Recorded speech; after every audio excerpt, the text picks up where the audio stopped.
So 3 movements for after Christmas. Number 1, the Word, the Christmas spirit must be lived. After living the Christmas spirit must be lived in the community. And after living the Christmas spirit in the community, the whole community must reach out to those who hate God, who are cold to God, who do not care about God. And then, in the end, may there be no more people who will hate God. May every people accept Him. The Lord be with you. And with your spirit. A reading from the Holy Gospel according to John. Glory to you, O Lord.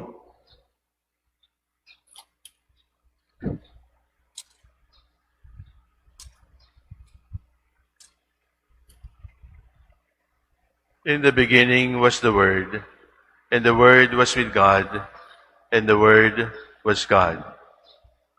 He was in the beginning with God. All things came to be through Him, and without Him nothing came to be. What came to be through Him was life, and His life was the light of the human race. The light shines in the darkness, and the darkness has not overcome it. The true light which enlightens everyone was coming into the world. He was in the world, and the world came to be through Him, but the world did not know Him. He came to what was His own, but His own people did not accept Him. But to those who did accept Him, He gave power to become children of God. To those who believe in His name, who were born not by natural generation, nor by human choice, nor by a man's decision, but of God. And the Word became flesh, and made His dwelling among us, and we saw His glory, the glory as of the Father's only Son, full of grace and truth. The Gospel of the Lord. Praise to you, Lord Jesus Christ.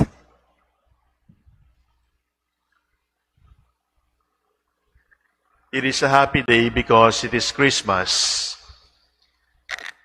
But in a few hours, it will not be Christmas anymore. And then, after 1 week, celebrating New Year, we will bring down our Christmas decorations. We will bring down the Christmas tree and then stock our Christmas gifts. It is ordinary month again. And the question needs to be asked, is Christmas only 1 day in the whole year? According to our Filipino Christmas song, sana araw-araw, Paskong lagi. So where do we go from here after celebrating Christmas? According to Jose Marichan, Christmas is in our hearts. But is that enough? Christmas in the heart is nice and warm and romantic. But if Christmas will remain only in our hearts, then it will soon die out of dryness. Because the gospel that was read to us today did not say the Word became heart.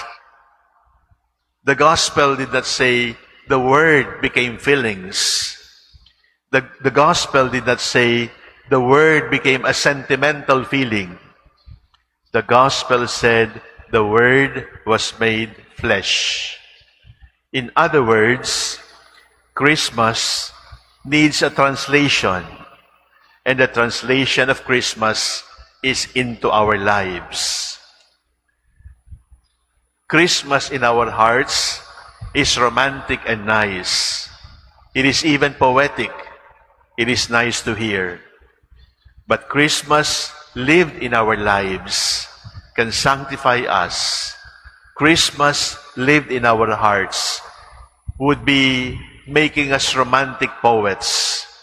But Christmas translated into our everyday lives is the one that will sanctify, is the one that will inspire, is the one that will edify others.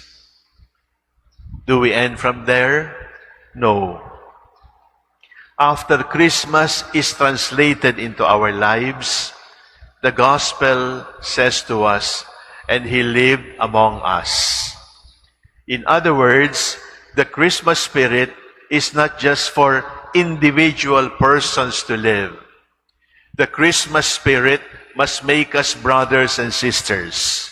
The Christmas spirit must be translated not only personally by persons, but communally as a community. Ang ibig pong sabihin nito, hindi lang Pasko sa puso o hindi lang Pasko sa pagkatao natin, kundi Pasko sa pamayanan. What the Christmas challenge poses to us is this: He lived among us. Christmas must be proven in the way we live our family. Christmas must be proven in the way we run government. Christmas must be proven in the way we conduct business. Christmas must be proven in the way we vote, in the way we pay taxes, in the way we relate with other nations. The Christmas spirit must be translated into community because the Lord in the gospel said, the Word was made flesh. Is that it? Not yet. There is still a third, a wider movement. The Word was made flesh. It must be translated into life. And the Word made flesh translated into personal lives must be translated into community. Is that it? No. Because the gospel also says, there were many who rejected Him. There were many who did not believe. In other words, the Christmas spirit should make us reach out to others. Look for people who hate God. Look for people who are indifferent to God. Look for people who do not care about God. And the Christmas spirit, the Christmas message must be brought to them. Do not expect God to speak from heaven in order to touch people who are angry at Him, because God needs us. His own did not accept Him.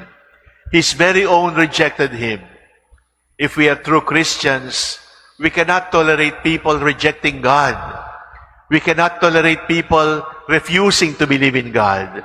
We cannot tolerate people who set God aside, who just say, yes, I believe in God, but who cares? My dear brothers and sisters, the gospel says, the Word was made flesh. But what has happened? The flesh was made Word, and Word, and Word, and Word. No proof, just words. Words can be very smooth. Words can be very easy to speak. Words can be very easy to utter. But it is by living the gospel, living the Word in our lives. So 3 movements for after Christmas. Number 1, the Word, the Christmas spirit must be lived. After living the Christmas spirit must be lived in the community.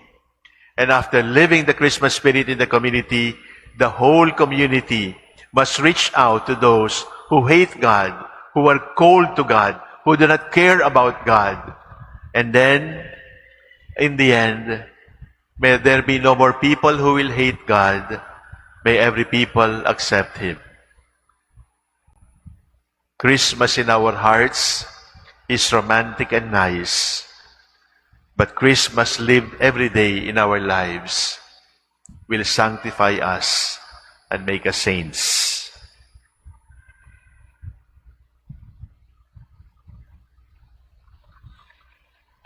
I